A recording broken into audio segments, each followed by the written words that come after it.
안녕하세요, 구루입니다. 제가 벌써 약 한 달 넘게 새로운 갤럭시 S26 전기종을 찐으로 사용해 봤는데요. 결론부터 얘기하면 확실히 가장 스펙 좋은 건 울트라가 맞습니다. 그런데 과연 무조건 성능이라든지 스펙이 좋다고 해서 누구에게나 최고일까요? 제가 장시간 써보니 의외로 더 많은 분들께 추천드리고 싶은 건 기본형이에요. 솔직히 이 정도로 괜찮을 줄은 상상도 못했는데 와, 써보면서 정말 깜짝 놀랐습니다. 그리고 많은 분들이 궁금해하시고 걱정하시는 엑시노스 2600에 대한 성능적인 부분, 배터리 사용시간, 카메라까지 정말 다양한 환경에서 진하게 테스트를 완료했습니다. 오늘도 제가 단순히 스펙 비교가 아니라 정말 내 소중한 사람에게 추천한다는 마음으로 오늘 영상 준비했으니까요. 갤럭시 S26 시리즈 난 어떤 걸 사야 될까 고민되시는 분들 영상 끝까지 보시면 괜히 비싼 모델 샀다는 후회는 적어도 없을 겁니다. 자, 먼저 크기와 무게부터 비교해 드릴게요. 사이즈는 디스플레이로 기본이 6.3형, 플러스는 6.7형, 울트라는 6.9형으로 가장 크고요. 무게도 역시나 울트라가 214g으로 가장 무겁고 기본형이 167g으로 가장 가볍습니다. 확실히 기본형은 컴팩트한 사이즈와 가벼운 무게로 휴대성이 좋아서 한 손 조작하기에도 장시간 쓰기에도 부담이 적어서 좋았고요. 플러스와 비교해봐도 무게는 약 23g이나 차이가 나서 휴대성이 정말 우수합니다. 그리고 가볍고 컴팩트한 만큼 바지 주머니에 넣어도 거의 튀어나오지가 않아서 보기에도 깔끔하고요. 마치 잘 길들여진 가죽 지갑처럼 주머니에 넣었는지도 모를 만큼 편안합니다. 그래서 기본은 트레이닝복 바지 주머니에 넣고 뛰어다녀도 크게 부담스럽지 않을 정도예요. 그래서 저는 상대적으로 손이 작으신 여성분들에게 기본형을 가장 추천드리고 싶습니다. 플러스는 확실히 기본형보다 화면 크기가 크다 보니까 기본형에서 아쉬웠던 디스플레이 사이즈를 채워주면서 무게가 200g이 넘지 않기 때문에 아직까진 그래도 부담이 크지 않다고 생각합니다. 울트라는 반대로 큰 화면을 가진 대신 손이 진짜 큰 저조차도 한 손 조작하거나 장시간 들고 쓰기에는 다소 부담스럽고 운동할 때 트레이닝복 바지 주머니에 넣으면 이거 띄웠다가는 자칫 잘못하면 바지 흘러내리겠는데 생각이 들 정도로 무게 부담감은 아직까지 확실히 있어요. 특히 어린 아이 키우시는 분들처럼 유모차를 끌어야 되거나 업무 때문에 항상 손이 부족하신 분들에게 기본이 사용하기 가장 편할 겁니다. 자, 다음은 디스플레이인데요. 화면 크기는 기본과 플러스가 차이가 많이 나지만 플러스하고 울트라하고 비교해보면 그렇게 큰 차이가 나진 않아요. 즉 플러스 정도만 해도 영상을 시청하거나 웹서핑을 오래 하시는 분들이 보기에도 화면이 시원시원해서 좋죠. 디스플레이 해상도도 기본이 화면이 작은 만큼 최대 해상도는 FHD 플러스, 플러스와 울트라는 QHD 플러스까지 지원하는데요. 기본에서는 최대 해상도를 선택할 수가 없는데 플러스하고 울트라에선 제가 지난번에 초기 설정 때 알려드렸지만 디스플레이 설정에서 QHD 플러스까지 선택이 가능해요. 자세히 보면 해상도에 따라 배터리 사용량이 달라질 수 있다라고 기재가 되어 있는데 저도 궁금해서 실제로 얼마큼 차이가 나는지 S26 울트라 하나는 FHD 플러스, 하나는 QHD 플러스로 해서 2시간 정도 영상 시청을 한 뒤 배터리 잔량을 비교해 보니까 약 2% 차이로 유의미하게 큰 차이가 나진 않았습니다. 제 생각엔 기본과 플러스 울트라 가장 큰 차이는 아무래도 이번에 울트라에만 들어간 프라이버시 디스플레이인데요. 이건 내 개인정보를 다른 사람들이 보기 힘들도록 하는 개인정보 보호 기능이에요. 우리가 일상적으로 지하철이라든지 카페, 회사 엘리베이터처럼 주변 사람들이 많은 공간에서 괜히 옆 사람이 내 개인 메시지 알림 보는 게 아닌가, 잠금 해제 패턴을 보는 게 아닌가, 금융 앱을 보고 있다면 괜히 누가 옆에서 겼는지를 볼까봐 신경 쓰일 때가 많잖아요. 그럴 때 측면에선 볼 수 없게 화면을 가려주니까 일상적으로 도움이 많이 됐어요. 그런데 제가 이제 장시간 사용해보니까 전체 화면을 프라이버시 디스플레이로 설정해 놓으면 최대 밝기가 아쉽더라고요. 그래서 저는 안에 설정에서 원하는 앱이라든지 알림이라든지 잠금 해제 패턴 이런 것만 일부 가려놓고 쓰시길 더 권장드립니다. 제 생각에 이 기능이 이번 갤럭시 S26의 가장 혁신적인 기술이지 않을까 생각할 정도로 만족도가 높은데요. 다음에는 기본과 플러스에도 이 기능이 탑재가 되면 너무나 좋을 것 같아요. 왜냐면 원래 이 기본과 플러스 크기가 좋아서 선택하셨던 분들이 이번에 이 프라이버시 디스플레이가 너무 탐나서 이거 울트라 가야 되나? 이런 고민을 제 주변에서도 많이 하시더라고요. 그리고 동영상 품질도 더 좋아졌습니다. 전기종 모두 빛 표현과 색감 표현이 좋아진 부분은 장점이고요. 다만 갤럭시 S26 플러스와 울트라에만 프로스케일러 기능이 탑재돼서 강화된 AI 기술로 해상도가 낮은 영상조차 더 선명하게 업스케일링 시켜주는 기술이 들어갔는데 솔직히 제가 보니까 엄청 큰 차이인지까지는 모르겠어요. 스피커도 한번 비교해 드릴게요.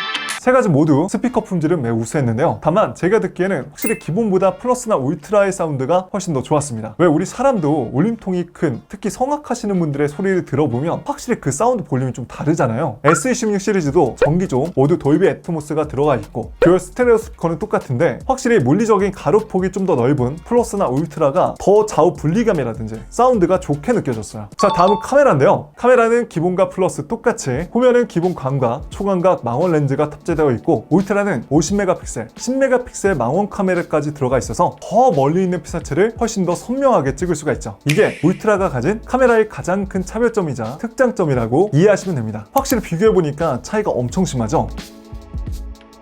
기본 메인 광각도 울트라는 최대 2억 화소, 기본과 플러스는 5천만 화소인데 사실 5천만 화소 50메가픽셀 정도만 해도 일상적으로 사진 찍는 데는 충분합니다. 이 화소수가 높다는 거는 쉽게 말하면 더 많은 정보를 기록해서 사진을 확대해도 디테일이 좋다라는 걸 의미하는데요. 확실히 2억 화소까지 지원하는 울트라는 고해상도 사진을 찍으신 분들에게 좋죠. 하지만 사실 50메가픽셀 정도만 해도 일상적으로 사진 찍는 데는 충분합니다.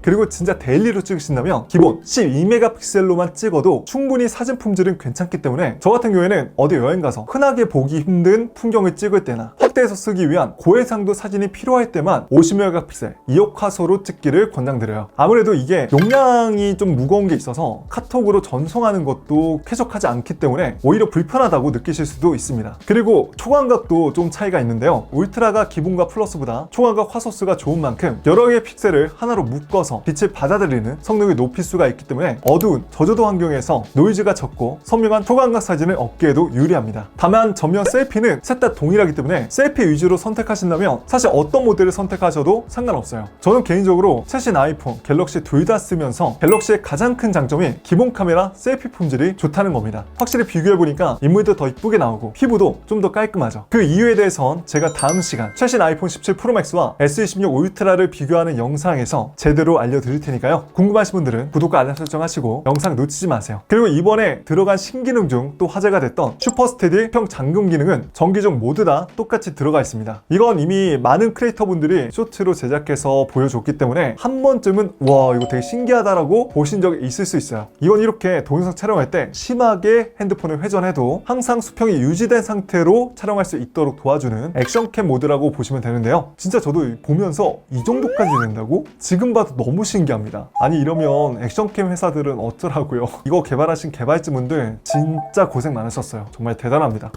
그 외에 더보기에서 프로모드나 이번에 새롭게 들어간 럭 기능 등 동일하게 들어가 있어서 가장 큰 차이는 역시나 앞서 얘기했듯이 더 멀리 있는 피사체를 선명하게 담을 수 있는지 없는지 망원 렌즈 차이라고 보셔도 됩니다. 확실히 울트라는 제가 이제 뭐 콘서트장이라든지 여행 가서 다양한 풍경을 찍을 때 마치 만원경처럼 쓸 수 있는 게 장점인데 솔직히 일상적으로 사용하기에는 기본과 플러스 정도만 돼도 망원 충분히 쓸만하니까 걱정하지 않으셔도 됩니다. 자, 다음은 많은 분들이 궁금해하시고 저도 정말 걱정과 기대를 많이 했던 성능 발열, 사용 시간인데요. 결론부터 얘기하면 이번에 엑시노스 2600 진짜 역대급입니다. 특히 기본형이 미쳤는데요. 여러 번 테스트해도 벤치마크 점수 좋고 실제로 고사양 게임할 때도 쾌적하고 멀티태스킹, 고사양 작업할 때도 확실히 전작보다 좋아졌습니다. 제가 맨 처음 테스트할 때도 점수가 잘 나와서 믿기지가 않아가지고 정말 여러 번 테스트를 했는데 와 기본형이 기대 이상으로 점수가 너무 잘 나오더라고요. 제가 테스트 자료 화면을 이렇게 띄워드릴 텐데요. 중요한 건 이겁니다. 이제 엑시노스라고 해서 아쉬운 칩셋이 아니라 많은 사용자분들이 고사양 작업이나 게임 사용자 분들까지 충분히 만족스럽게 오래 쓸 수 있는 수준으로 잘 나왔다는 거예요. 기펜시 6 점수를 보면 기본형이 전작 S25 울트라에 들어간 스냅드래곤 칩셋보다 기본형은 싱글 약 5.3% 증가, 멀티코어는 약 13.7% 증가를 했고 S26 울트라와 비교해보면 싱글은 약 17.8%, 멀티코어는 약 9.3%가 증가했습니다. 신기한 건 몇 번을 테스트해봐도 기본형이 플러스보다 점수가 잘 나오더라고요. 분명 성능 유형부터 다양한 설정 값을 동일한 값으로 맞췄는데 왜 이런 건지 혹시 아시는 분이 있다면 댓글로 적어주시면 감사하겠습니다. 참고로 싱글코어는요 점수가 높을수록 한 명의 일당백 일꾼이 얼마나 똑똑하고 빠른가 개인 어빌리티, 퍼포먼스를 보여주는 거고요. 멀티코어는 여러 명의 일꾼이 협동을 통해서 얼마나 큰 일을 해내는가 팀업 능력치라고 이해하시면 돼요. 결론적으로 영상 편집, 고사양 게임 여러 가지 앱을 동시에 띄워놓는 멀티태스킹 작업에는 최신 갤럭시 S26 시리즈가 기본형조차도 이제는 괜찮다는 거죠. 하지만 아직까진 확실히 갤럭시 S26 울트라에 들어간 최신 스냅드래곤 8 엘리트 칩셋보다는 다소 좀 아쉬운 점수를 보여주지만 전작 스냅드래곤 칩셋과 비교했을 때는 훨씬 더 성능이 뛰어났다는 부분만으로도 충분히 고무적이죠. 자, 다음은 3D 마크 테스트를 해봤는데요. 여기서도 베스트 점수만 놓고 본다면 기본형이 가장 좋았습니다. 확실히 전작보다 평균 점수도 안정성도 좀 더 좋아졌어요. 심지어 3D 마크는 최신 아이폰 17 프로맥스보다 기본형이 훨씬 더 잘 나왔고요. 자, 다음은 배터리 테스트를 해봤습니다. 우선 당연히 조건은 다 동일한 조건으로 진행을 했고요. 배터리 성능도 전작 S25 울트라조차 배터리 성능은 정상인 걸 확인하고 진행을 했습니다. 그리고 이거 제가 정말 공정하게 제대로 해보고 싶어서 무려 50만 원이 넘는 디스플레이 밝기 측정하는 피도계까지 구매해 최대한 비슷한 밝기 수치로 맞춰놓고 진행을 했습니다. 여러분, 이렇게까지 하는데 좋아요 한 번씩만 부탁드릴게요. 참고로 배터리 용량은 기본이 약 4300mAh로 가장 적고 울트라가 5000mAh로 가장 많습니다. 우선 유튜브 4K 영상을 5시간 시청 후 남은 배터리 잔량을 확인해 봤는데요. 여기서부터 기본이 전작 S25 울트라보다 72%로 좀 더 많은 배터리 잔량을 보여줬습니다. 벌써 신기하죠? 아직까지 1등은 당연히 갤럭시 S26 울트라가 74%로 1등이고요. 자, 다음은 깃배치를 1시간 정도 돌려봤습니다. 자, 여기서 이제 전력 소모가 많이 됐는데 기본과 플러스는 46%, 역시나 S25 울트라는 41%로 가장 낮은 배터리 잔량이 남았습니다. 자, 그 다음 3D 마크 테스트를 1시간 더 진행해 봤고요. 여기서 이제 기본과 플러스 차이가 나기 시작하죠. 기본은 19%, 플러스는 21%고요. 울트라는 26%, S25 울트라는 11%밖에 남지가 않았습니다. 자, 그리고 발열 테스트도 한번 같이 진행해 봤는데요. 자, 이제 마지막으로 방전이 될 때까지 유튜브 시청을 해봤는데요. 약 59분 뒤에 S25 울트라가 방전이 되고 훨씬 더 지난 2시간 42분 뒤에 S26 기본이 방전이 됐습니다. 역시나 가장 길게 쓸 수 있었던 거는 3시간 57분 뒤인 S26 울트라고요. 자, 이번엔 다시 완충을 하고 일상적인 사용 환경으로 테스트해보고 싶어서 우선 4K 30프레임 HDR 모드는 끄고 동영상 촬영을 약 1시간 정도 진행해봤습니다. 여기서는 심지어 기본이 울트라와 플러스보다 더 많은 배터리 잔량을 보여주더라고요. 자, 이어서 1시간 더 진행해봤는데요. 역시나 동일하게 기본이 가장 많은 배터리 잔량을 남겼습니다. 자, 그리고 다시 완충 후 세 번째 테스트로 약 2시간 정도 OTT 영상을 시청해봤는데 기본과 플러스 울트라까지 약 7에서 8%만 전력 소모가 됐고 역시나 이 상태에서도 기본이 전작보다 좀 더 많은 배터리 잔량을 보여줬습니다. 자, 이어서 약 2시간 정도 쇼폼을 시청했고요. 역시나 동일하게 1등은 S26 울트라, 최하위는 S25 울트라가 75%로 가장 낮았습니다. 자, 이어서 1시간 4K 30프레임 동영상 촬영을 해봤는데요. 자, 여기서 확실히 또 기본과 전작 S25 울트라 배터리 잔량 한번 비교해보세요. 기본 전성비가 정말 좋죠. 자, 이어서 구사양 게임도 1시간 더 해봤습니다. 이랬더니 차이는 더 심해져서 이때도 기본이 아직까지 1등으로 44%나 배터리 잔량을 남겼고요. 전작과 비교해보면 약 20% 차이가 났습니다. 정리하자면 이번 삼성 엑시노스 2600은 확실히 전보다 성능, 발열, 배터리까지 개선된 게 체감될 정도로 좋았어요. 무엇보다 저는 삼성 자체 개발 칩셋인 엑시노스가 이 정도 수준까지 왔다라는 게 정말 세계 시장에서 큰 의미가 있다고 생각을 합니다. 지금도 최신 고사양 게임까지 굉장히 쾌적하게 구동이 되고요. 전성비도 점점 좋아지면서 배터리 사용 시간까지 늘고 있기 때문에 더 발전된다면 앞으로 애플처럼, 아니 애플을 뛰어넘는 자체 칩셋 생태계로 더욱더 세계 시장에서 기술 경쟁력을 갖출 거라는 기대감이 매우 커요. 그러니 삼성 화이팅! 충전 속도도 비교해봤는데요. 모두 다 각각 100W의 초고속 충전 케이블과 충전기를 연결해서 테스트를 진행해봤습니다. 갤럭시 S26 울트라의 경우 확실히 최대 65W로 전보다 훨씬 더 충전 속도가 빨라졌기 때문에 약 1시간 만에 0에서 100%까지 완충이 되더라고요. 이때 전작의 S25 울트라는 94%였습니다. 그리고 플러스도 충전 속도가 빠르기 때문에 완충이 됐고요. 기본형은 상대적으로 좀 충전 속도가 낮아서 94% 충전이 됐습니다. 하지만 이 정도만 해도 충분히 일상적으로 쓰기에는 나쁘지 않죠. 자, 이제 마지막 가격입니다. 기본형은 정가 256GB 기준 약 125만 4천원, 플러스는 145만 2천원, 울트라는 약 179만 7천원이라 기본과 비교해보면 무려 54만 3천원 차이가 납니다. 이 정도 차이면 좀만 돈 더 보태서 최신 게임 기기도 살 수 있을 정도 차이인데 여러분 한번 잘 생각해보세요. 이번에 나온 갤럭시 S26 신기능 분명 좋지만 내가 저 기능을 정말 다 100% 활용할 자신이 있는지. 자, 이렇게 오늘은 새로운 갤럭시 S26 실사용하는 입장에서 진하게 구매 가이드를 도와드렸는데요. 사실 이 영상을 찍게 된 계기도 실제로 제가 기본형을 장시간 써보면서 와, 이거 생각보다 너무 괜찮다,